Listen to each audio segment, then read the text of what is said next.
My Father's Dragon by Ruth Stiles Gannett. Chapter 3. My Father Finds the Island.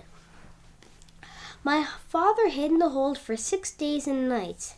Twice he was nearly caught when the ship stopped to take on more cargo. But at last he heard a sailor say the next port would be Cranberry and that they'd be unloading the wheat there.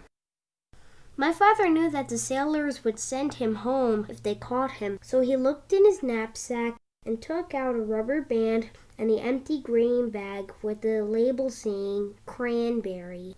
At the last moment, my father got inside the bag, knapsack and all, folded the top of the bag inside, and put the rubber band around the top. He didn't look just exactly like the other bags, but it was the best he could do. Soon the sailors came to unload. They lowered a big net into the hold and began moving the bags of wheat. Suddenly, one sailor yelled, "Great Scott! This is the queerest bag of wheat I've ever seen. It's all lumpy like, but the label says it's go to Cranberry."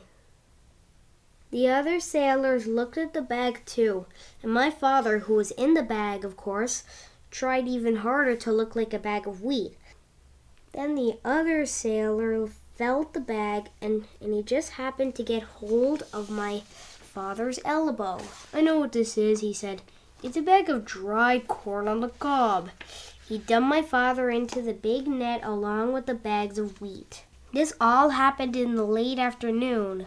So late that the merchant in Cranberry who had ordered the wheat didn't count his bags until the next morning. He was a very punctual man and never late for dinner. The sailors told the captain, and the captain wrote down on a piece of paper that they had delivered 160 bags of wheat and 1 bag of dried corn on the cob. They left the piece of paper for the merchant and sailed away that evening.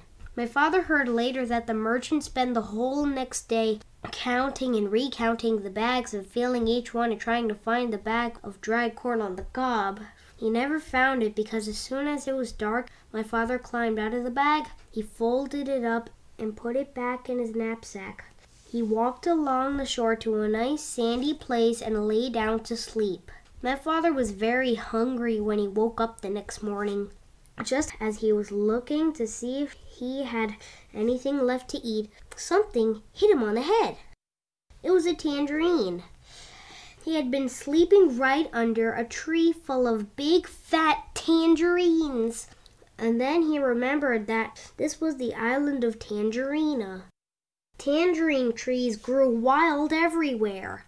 My father picked as many as he had room for, which was 31, and started off to find Wild Island.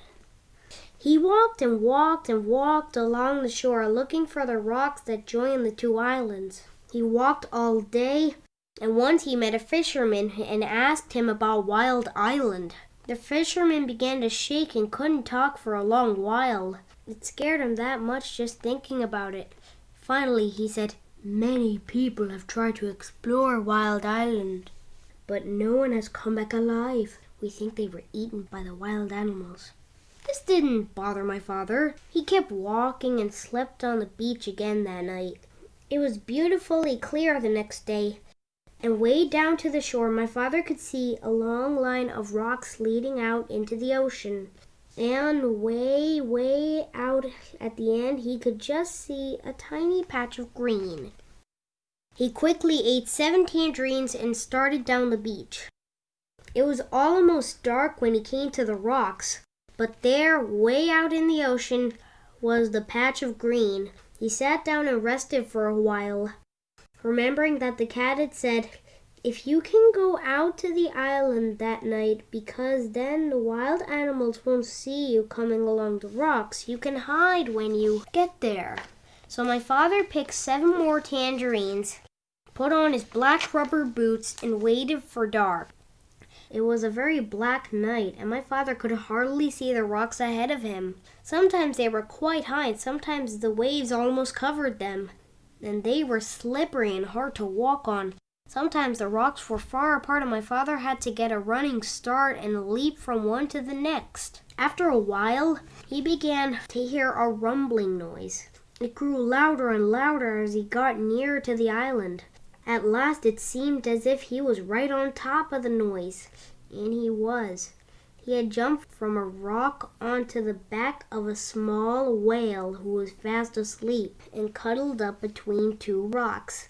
The whale was snoring and making more noise than a steam shovel, so it never heard my father say, "Oh, I didn't know that was you," and it never knew my father had jumped on his back by mistake.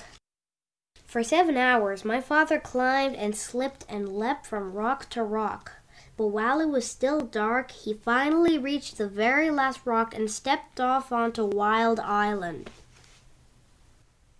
End of chapter 3.